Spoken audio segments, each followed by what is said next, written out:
Shattered silence. The Whitmore tragedy house with blue curtains it was the kind of town people moved to when they were tired of running. A speck on the map of Oregon called Linwood Crest, tucked between pine-covered hills and silver-edged lakes. Its charm was disarming white picket fences, slow-moving school buses, the smell of baked bread from the lone grocery on Main Street.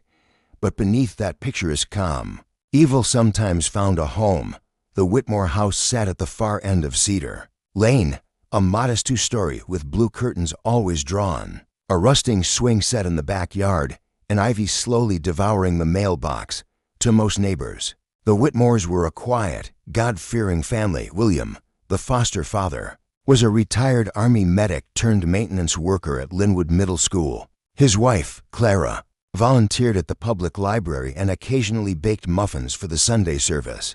At St. Mary's Church, they had two children, 12-year-old Mia, a gifted cellist with a shy smile, and their foster daughter, 17-year-old Rowan James, who'd come to live with them just 2 years earlier. Rowan had a reputation even before her arrival. Tough girl, people whispered, group home kid, troubled. She had been passed from home to home after her birth mother, a heroin addict, who overdosed in a motel bathtub, died when Rowan was 10.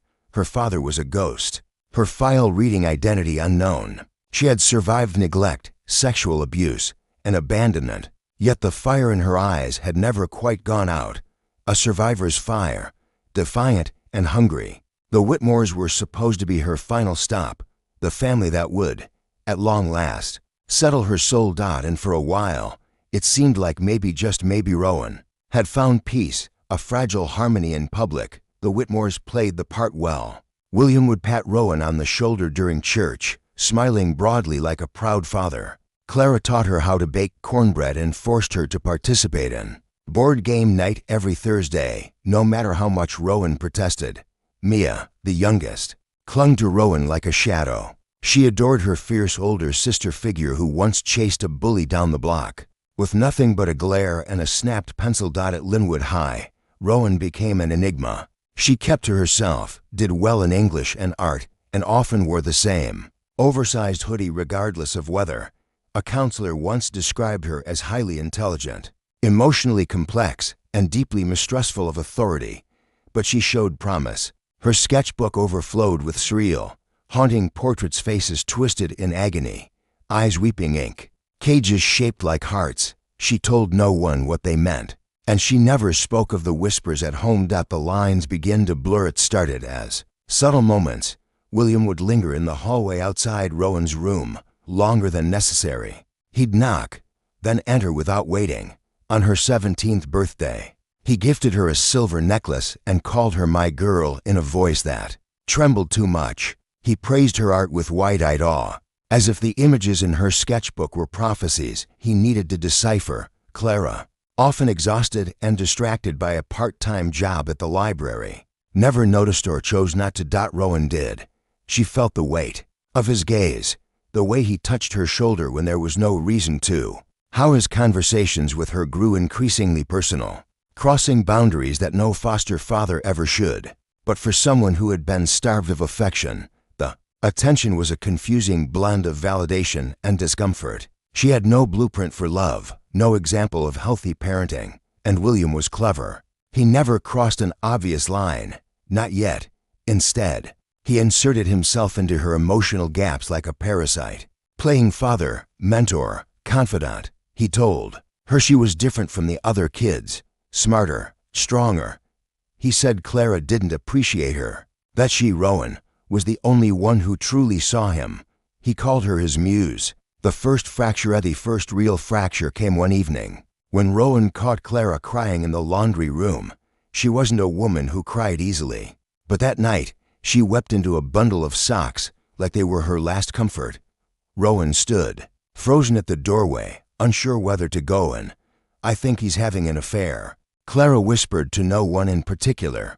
Rowan's breath hitched. Her mind ran through images: William leaving late at night, secret phone calls in the garage, the way he smiled at her when Clara wasn't looking. A tidal wave of nausea rose in her gut. Was he talking about her to someone else? Was she just another pawn? The next morning, William came into her room before sunrise.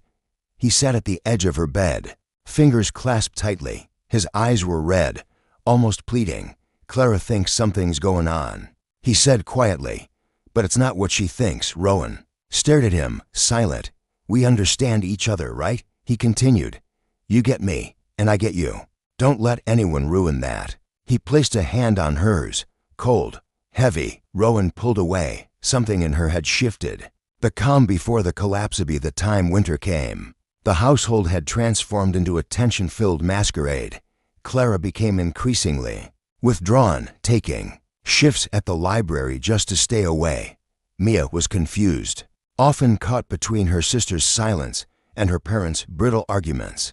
Rowan began keeping a journal, writing not only what happened, but what she feared might happen. "I don't know what I am to him. He says he loves me. I think he means it. But it doesn't feel right. It feels like I'm walking on glass, and every step is getting sharper. I dream of fire, of Clara screaming, of blood on the floor." Her art grew darker, her eyes more hollow. She began missing classes at night. She slept with her door locked and a pair of scissors under her pillow. And still, she told no one. The night the silence shattered, March 7th, was unseasonably warm. The town was asleep under a veil of spring. Rain.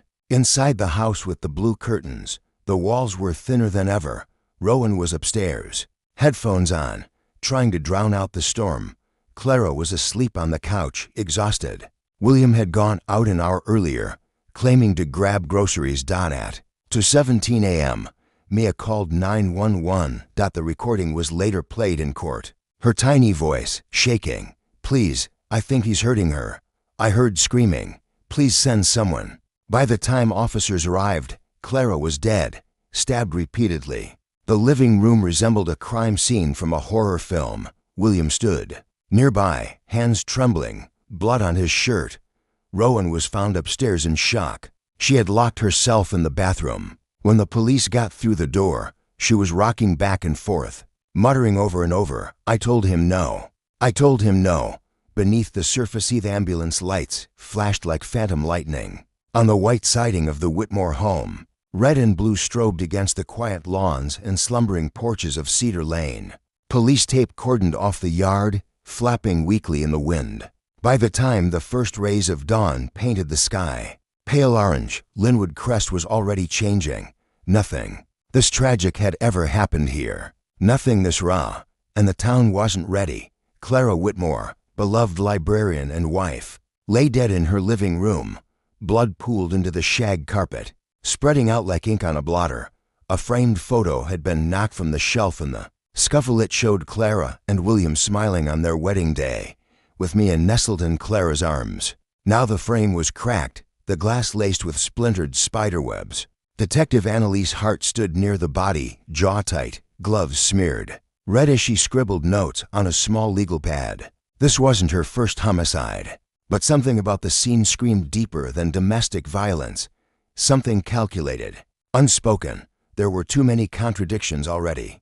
The witness says Mia Whitmore, trembling in a fuzzy purple blanket, sat in the back of a patrol car. A female officer crouched beside her, offering tissues and warm cocoa. Mia's words came out choppy at first, but gradually her story took form. "I heard yelling. It woke me up. I thought it was just another fight. But then she screamed. Mama screamed. Tears streaked her cheeks. I went downstairs, and he was standing over her. There was blood everywhere." The officer asked, gently, who was standing over her. Mia hesitated, then whispered, "Daddy." Meanwhile, upstairs, Rowan was still in shock. When Detective Hart entered the bathroom, the teenager hadn't moved from her place on the tile floor. She hugged her knees to her chest, rocking, her lips forming soundless sentences. "Rowan." Hart knelt, gently removing the scissors Rowan still gripped in her fist. "You're safe now. No one's going to hurt you." Rowan flinched as if the words were foreign. It took nearly half an hour and a paramedic sedative before she was calm enough to speak. "I locked the door. I locked it. He said he was going to fix everything. That she'd been in the way for too long." Her voice broke. "I didn't. No, he meant this." A narrative splitters at the station. William Whitmore's demeanor puzzled investigators. He was disheveled but eerily calm, as if accepting a traffic ticket. Not being questioned for murder, I came home and found her like that, he said, eyes flat. Maybe Rowan did it. She's unstable. We've had problems before. When asked about the blood on his shirt, he shrugged. I tried to help her. My wife. I panicked. Detective Hart narrowed her eyes. Your daughter says she saw you standing over Clara. He smiled. A half sneer. She's 10. She was scared. Probably didn't see clearly. And Rowan, she's always been unpredictable. It wasn't long before he asked for a lawyer. But Hart didn't need a confession to see that the story wasn't as simple as it seemed. And when Rowan began to open up over the next few days in custody, the real horror started to surface. The manipulation unveiled. Rowan's initial statements were fragmented, memories blurred with trauma. But over time, a disturbing pattern emerged. William had groomed her, emotionally and psychologically, over the course of nearly a year. The lines between protector and predator blurred slowly, insidiously. It started small. Rowan recounted, her voice hollow during one recorded session. He'd talked to me about things Clara didn't understand, said I was special, that he saw me. She paused, fingers tracing the edge of her paper cup of water. He told me Clara was cruel, controlling, that he was trapped, that I was his light. It was classic predatory grooming, flattery, isolation, manipulation. He encouraged Rowan to distance herself from Clara and Mia, framing them as obstacles to Rowan's potential. He even began to confide in her about his marriage, painting himself as a victim. He said if it weren't for the rules, we could be together, that we could leave and start over. Detective Hart, a veteran of family abuse cases, recognized the signs immediately. It was textbook coercion. What made it more chilling was Rowan's lingering confusion. She still wasn't sure if what they shared had been real. The journal-owned breakthrough came from an unlikely source. Rowan's art teacher, Ms. Niles. She used a sketch every day, Niles said. But after the winter break, something changed. Her drawings got darker, not just artistically, but emotionally. She brought me one, said she wanted me to keep it safe. The drawing depicted a man with a blank face holding puppet strings connected to a heart, a house, and a pair of bloodied scissors. At the bottom, in tiny script, were the words, "It always ends in silence." A warrant allowed detectives to seize Rowan's journal and sketchbooks from the Whitmore home. Inside the journal were weeks of detailed entries. He said, "I'm his soulmate. I think I believe him." Clara yelled at him again. He said she'd be sorry. He wants to run away. He wants me to help him fix everything. The final entry, dated the night before the murder, read, "He told me tomorrow. It ends. But I don't want this. I don't want her to die. I don't want to be his secret anymore." Community shockwave news spread through Linwood Crest like wildfire. A well-respected man, a former soldier, a school worker, a husband, was now a murder suspect and a sexual predator. Some refused to believe it. Others had suspicions they never voiced. Mrs. Delaney, who lived 2 doors down, spoke to reporters reluctantly. "I always thought he was too involved with that girl. I told my husband it wasn't right. But what do you say?" Pastor Melton, who had baptized both Mia and Rowan, made a public statement that Sunday, evil doesn't always look like a monster. Sometimes it looks like a father, a neighbor, a friend. But truth, no matter how long it hides, always surfaces. The church service that day was eerily silent. Clara's empty pew remained roped off with Lily's. A turning point back in the county detention center. Rowan agreed to testify. "I didn't kill Clara," she said, "but I didn't stop it either. I thought I could reason with him. I thought he just needed time. But I was wrong, and she paid for it." She described how William had returned that night angry and erratic, how he confronted Clara, accusing her of ruining everything. Rowan had locked herself in the bathroom out of fear, not courage, not wisdom, just fear. "I heard it happen," she whispered. "I heard her scream, and I did nothing." Detective Hart didn't blame her. Legally, Rowan hadn't participated in the murder, but emotionally, she carried its weight. The arrest with Rowan's testimony and the journal entries. The police had enough to charge William Whitmore with first-degree murder, statutory sexual misconduct, and psychological endangerment of a minor. The arrest was swift and silent. He was taken from his holding cell, processed, and escorted to county jail. No emotion, no resistance. Just a single sentence as they led him away. She was mine to save. The media latched onto the case quickly. House of Secrets in Linwood. The headlines read, interviews, vigils. Op-eds about foster care reform and grooming prevention flooded regional papers. But for Rowan, the attention was suffocating. She wasn't a villain, but she didn't feel like a victim either. She felt like a ghost, a girl who had once believed she was finally loved, only to discover she'd been nothing but a pawn in a killer's fantasy. Ghosts in the courtroom smelled like aged wood, recycled air, and something intangible grief. Every seat was filled when the trial of William Whitmore began. Journalists scribbled in their pads with reverent intensity. Cameras weren't allowed inside, but sketches would soon fill local papers. William in his pale blue suit, hair neatly combed, expression unreadable. On the prosecution's side sat Clara Whitmore's family, her sister Evelyn, her aging parents, and a few co-workers from the Linwood Public Library. They sat in stony silence, eyes fixed on the man they once called brother-in-law. Rowan was not in the courtroom.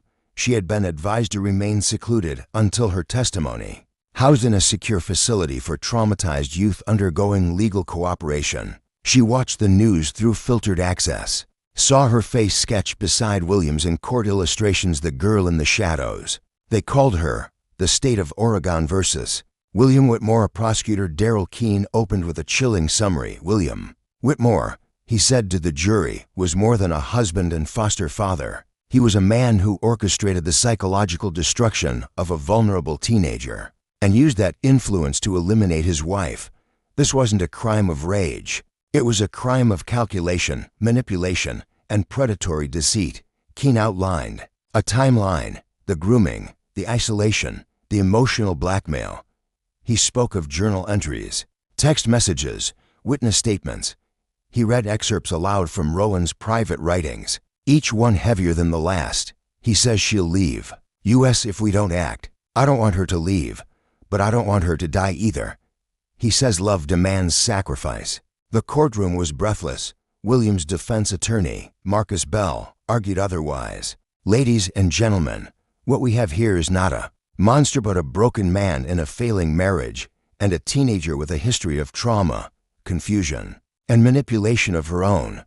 Where's the proof that he planned this murder? There are no fingerprints on the weapon, no direct orders given. You'll find that the prosecution's entire case hinges on the unstable testimony of a troubled girl, desperate for attention. He leaned into the jury box. Ask yourselves who really benefits from this story. The testimonies begin. First to testify were officers from the night of the murder. They recounted the scene with clinical precision: the blood pattern, the body, the discarded knife, the child's 911 call. Mia's recorded interview was played, her tiny voice echoing through the court.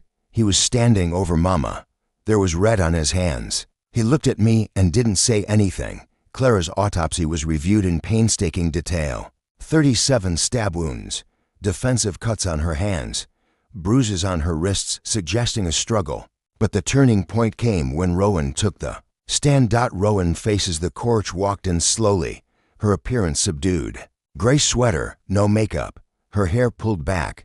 At only 17, she looked even younger, exhausted, almost translucent under the courtroom lights. The judge addressed her gently. Rowan, remember, you're not on trial here. Take your time. Her voice shook as she began. I didn't understand what was happening at first, she said. I thought he cared. I thought he saw something in me that no one else did. I didn't know he was breaking me down. She told them everything from the first time William entered her room late at night, under the guise of comfort, to the slow erosion of her identity under his influence. He'd say things like, "You're my reason for living," or, "If Clara wasn't around, we could finally be free." I believed him. I was a kid. I thought love was supposed to hurt. She paused to wipe her face. I didn't stab Clara, but I didn't scream either. I didn't stop him. That's something I have to live with. Her testimony took nearly 3 hours. By the end, half the courtroom was in tears. The jury looked shaken. Even William, for the first time, avoided her eyes. The defense pushes back. Cross-examination was brutal. Rowan, Bell began. You admit you didn't stop the murder. Could it be because you were part of the plan? No, she said, her jaw clenched. You once told a counselor you had violent dreams, that you hated Clara for limiting your freedom. Isn't it possible that you resented her? Rowan looked at the jury. I did resent her, but I didn't want her dead. William made me believe she had to go. Bell pressed further. And yet, you didn't report anything until months after her death. Not even the abuse. Is that because it wasn't abuse, Rowan? Because you were in love? That question hung in the air. Rowan whispered, it's because I was afraid, and because I didn't know the difference between love and control. The final revelation made way through the trial. A forensic IT specialist introduced new evidence. William had used encrypted messaging apps on a hidden phone found in the garage rafters. Recovered fragments of conversation between him and Rowan showed a disturbing evolution of language. When she's gone, it'll be just us. I know a way to do it where no one will suspect you. I've got insurance. We'll never have to worry again. One text stood out above the rest. Sent 2 nights before the murder. Make sure Mia is asleep first. Then we fix this. Forever. The courtroom sat stunned. William's attorney went pale. Verdict. After 4 days of deliberation, the jury returned. On the count of first-degree murder, guilty. On the count of sexual abuse of a minor, guilty. On the count of coercion and psychological endangerment, guilty. William Whitmore was sentenced to life imprisonment without parole, with an additional 25 years for abuse-related charges. As the verdict was read, William showed no reaction. His face, for the first time in weeks, was blank, devoid of denial, regret, or even sadness. Aftermath and Duluth sentencing did not close the wound it left behind. Mia was placed under the guardianship of Clara's sister, Evelyn. In interviews, Evelyn described the nightmares Mia still endured. She won't sleep without the light on. She asks if her dad is coming back to finish what he started. Rowan was admitted to a long-term trauma recovery program, her legal record sealed as a cooperating minor. She refused all press inquiries and did not attend the sentencing. But her drawings from the facility began to change. The harsh reds and grays were replaced by blues, yellows, open fields, music notes, and finally, a drawing of a girl stepping into the sunlight. A voice of her own. Recovery Center sat on the edge of Portland, nestled between a thicket of cedars and a gurgling creek. To most, it looked like a peaceful mountain retreat. White-trimmed cabins, stone walking paths, the scent of lavender in the air. But to Rowan James, it was the start of something terrifying. Stillness. She had spent the past year bracing for chaos. Tension in the walls of her home, whispered threats in the dark, the nightmare crescendo of a blood-soaked living room. Now, in this place of meditation and group therapy and early morning bird calls, there were no monsters to run from, only the quiet and the guilt that sat in it. The first-day staff at Willow Creek Recovery Institute for Adolescents knew better than to treat Rowan like a standard case. She was admitted under a pseudonym, Rebecca Lane, to avoid media leaks.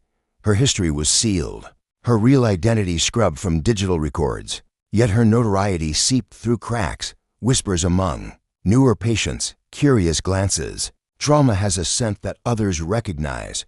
Rowan was assigned a private therapist, Dr. Genevieve Reese, a trauma psychologist known for her work with abuse victims in high-profile cases. Reese was patient, deliberate, and utterly unfazed by Rowan's silence during their first 3 sessions. You don't have to talk, she said softly, sitting across from her on the worn green couch. But I'll be here when you're ready. Rowan nodded once and stared out the window. She had nothing to say, not because the words didn't exist, but because they didn't feel hers anymore. Everyone had been speaking for her. The courtroom, the media, the prosecution, the defense. Each person had wielded her story like a weapon, shaping it to fit their narrative. Who was Rowan James, beyond a headline? She wasn't sure anymore. Letters that never sent at Willow Creek. Every patient was encouraged to write daily in a burn book, a therapeutic exercise, where letters are never sent, but always read aloud during sessions, if and when the writer was ready. Rowan wrote dozens. To Clara, I should have screamed. To Mia, I promise I tried to keep you safe. To William, you stole everything from me. Even my reflection thought to herself, who are you? Who let this happen? One evening, under the soft hum of string lights outside the cabin, Rowan asked Dr. Reese, do monsters always wear masks? Dr. Reese looked up from her notebook. Not always. Sometimes they wear uniforms, or aprons, or wedding rings. Rowan's lips tightened. He told me I saved him, that he couldn't breathe without me. And did you believe him? Rowan closed her journal. I think I wanted to. The world outside Willow Creek. The world had moved on, but it hadn't forgotten. Podcasts analyzed the case in long, breathy episodes. True crime YouTubers speculated about Rowan's complicity or innocence. Her sketch from art class, It Ends in Silence, had become a viral image plastered on message boards and merchandise. Advocacy groups latched onto her story. Politicians cited the Whitmore case in speeches about strengthening foster care oversight. One Oregon senator proposed a bill called Rowan's Shield, aimed at increasing psychological screening for foster parents. But none of these headlines mentioned what it felt like to sit in a circle of teenagers, all broken in their own ways, and say, my name isn't Rebecca, it's Rowan, and I was groomed. The applause from her peers that night was soft, but genuine. The weight of her confession cracked something open. An unexpected visitor 3 months into her stay, Rowan received her first approved visitor, Evelyn, Clara's sister. Rowan hadn't expected kindness, or even civility. She braced for blame, but Evelyn, with gray streaks in her tightly pulled hair and crow's feet like battle scars, simply hugged her, fiercely, wordlessly. She was proud of you, Evelyn said after a long silence. She told me once, Rowan has more fight in her than anyone I've met. I just hope she never has to use it. Rowan's throat closed. I wanted to hate you, Evelyn admitted. But I realized you were just a child, and Clara, she saw that. She saw you. She handed Rowan a small box before leaving. Inside was a charm bracelet, Clara's. One of the charms was a book, engraved with tiny words. Courage begins with truth. Rediscovering the girl beneath at night. Rowan sketched again. Not shadows or blood, not cages, but a woman with a constellation of scars holding hands with a little girl, both barefoot, both walking toward a sunrise. In her next session, she brought the sketchbook to Dr. Reese. I don't want to be what he made me, she said. You never were. Rowan exhaled for what felt like the first time in months. The rising voice in spring. Willow Creek hosted its annual Survivors Retreat, an internal event where teens could share art, stories, and personal growth. Rowan declined at first, but on the day of the event, she surprised everyone. She stepped up to the microphone, palms sweating, knees trembling. When I was younger, I thought love meant someone choosing you when no one else would. That love was heavy, that it hurt, that it was earned by being quiet enough to be kept. She paused. But that wasn't love, that was a lie, and I believed it for too long. What happened to Clara? What happened to me? Was not my fault, but healing from it, that's my responsibility. She held up her sketch. This is me, not the girl on the news, not the ghost in the courtroom. Me, and I'm not going to be quiet anymore. The applause was thunderous, but more than that, it was real. The documentary offer letter that month. Dr. Reese presented Rowan with an email. A respected documentary filmmaker known for sensitive work on trauma cases wanted to tell her story, with full editorial control given to Rowan. I'm not sure, Rowan said. Feels like selling pain. It could be power too, Dr. Reese replied. Your voice, your version. Rowan took time to think. She watched old interviews, none of them hers. Read articles that dissected her without knowing her. She began recording her own narration, raw audio entries where she spoke directly into a mic. Everyone saw the girl in court, but I want to show the girl in the mirror. The unmaking of silence. 6 months after leaving Willow Creek, Rowan James stood on a makeshift stage in front of 300 foster youth advocates and social workers at the Oregon Youth Trauma Summit. She wore black jeans, a navy cardigan, and a bracelet, with a tiny charm, a book that read Courage Begins with Truth, the same one Evelyn had given her. Behind her, projected on a screen, were bold words, "This is my story," unfiltered. Her hands trembled as she gripped the podium, but her voice steady. I used to think silence was safety, that if I stayed quiet, nothing bad would happen again. But I was wrong. Silence doesn't save, it suffocates. She paused, scanning the room, then continued. My foster father taught me that love could be weaponized, that control could wear the mask of care. But what no one taught me, what I had to learn on my own, was that speaking is a form of survival. That truth is a fire, and I'm not afraid to burn down the lies anymore. The room erupted into applause. It wasn't just another speech. It was a signal flare to every silent survivor in the room. The documentary, Girl in the Shadow speech, became the opening scene of the award-winning documentary Girl in the Shadows, released 1 year after the trial. Directed by Ava Caldera, a survivor herself, the film centered not just on the crime, but on Rowan's journey to reclaim her voice. Rowan had full editorial control. She chose to keep her real name. The film combined old home videos from Rowan's childhood, some of which her biological aunt had stored away, alongside courtroom sketches, voiceover recordings, and animated versions of Rowan's own artwork. Her drawings told the story in ways words could not. A child walking across a tightrope of knives, a house shaped like a coffin, a girl planting a tree from ashes. The final scene showed her standing outside her old home on Cedar Lane. Blue curtains, gone, the swing set rusted over. This house used to own me, she says in the film. Now it's just wood and paint. It's not a part of me anymore. The documentary was nominated for an Emmy. Rowan didn't attend the award show. I didn't make it for that, she told Ava. I made it so no other kid thinks they're crazy for being hurt. A visit to the Kajethi prison was gray inside and out. Everything about it felt colorless, sanitized, and yet menacing. Rowan didn't have to visit William. She was advised against it. But something in her needed to look him in the eyes, not for forgiveness, not for closure, but for sovereignty, for power. They met in a supervised visitor room. Cameras, guards, a glass table between them. William looked older, hair grayer, shoulders slumped, but his eyes still carried that manipulative flicker. I didn't think you'd come, he said. Rowan folded her arms. I didn't come for you. He smirked. They've made you into some kind of hero. Now, Rowan the redeemed, you're still lying to yourself, she said flatly. You thought I'd never break free, that you could control me forever. He leaned forward. I loved you. No, she said. You loved owning me. There's a difference. She stood up, placing both palms on the table.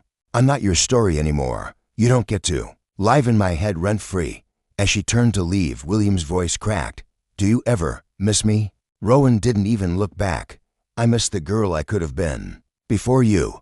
Policy and purpose to the film's success. Oregon's state legislature passed Rowan's shield, mandating psychological vetting of all foster caregivers, required trauma-informed training for foster families, routine, unannounced welfare checks by third-party counselors. Rowan became a consultant for the Foster Youth Safety Task Force. She declined most interviews but agreed to closed-door roundtables with governors, judges, and educators. I'm not an expert, she would say. I'm a survivor. Listen to kids before they bleed. A foundation was launched in her name, the Silent Sun Project, offering grants for art therapy in group homes and mental health scholarships for foster youth. Still, she maintained boundaries. No press releases, no PR tours. Her life was her own. Again, on a foggy October morning, Rowan moved to a cabin near Mt. Hood. No Wi-Fi, just nature, a few rescue dogs, and endless art supplies. She still drew now in pastels and watercolor. She wrote poetry, too, not for publication, just to feel the rhythm of healing. Once a month, she'd visit Mia and Evelyn. Mia was thriving captain of her school debate team, working toward a future in law. She told Rowan, I want to help kids like us. Rowan always smiled. You already are. And sometimes, on long walks, Rowan would pause beneath the trees and whisper, I'm not that broken girl anymore. The wind always seemed to carry it back. You never were. A future made of flamite. Had been 5 years since the night the house on Cedar Lane fell silent. 5 years since the screams, since the blood, since the betrayal. Rowan now sat at the edge of a stage in San Francisco where a National Youth Summit was wrapping up. Behind her, a giant mural stood, her own painting, a girl rising from a pool of ink, crowned in fireflies, arms outstretched not in surrender but in flight. She'd agreed to deliver one final address, the last one. My story isn't about a murder, she began. It's not even about trauma, it's about what happens after. The fight to reclaim the soul that violence tried to erase. She inhaled. I used to live in a house with blue curtains, where nothing was as it seemed. I was taught to be quiet, to be small, to be grateful for survival. But silence wasn't my savior. Speaking was. She looked at the audience, dozens of survivors, social workers, allies. You don't owe the world your pain. But if you choose to share it, let it be on your terms. Let it grow into something defiant, something alive. Let it burn the lies down, and in the ashes, build something truer. Epilogue. The girl who spoke when James never returned to Cedar Lane. The house was eventually bought by a young couple. The swing set replaced, the paint redone. No one talked about what happened there anymore. But somewhere, in schools, in group homes, in quiet therapy sessions, Rowan's story lived on. Not as a tragedy, not even as a cautionary tale, but as proof that monsters don't get the final word, and that even the quietest girls can grow up to set the world on fire. The end.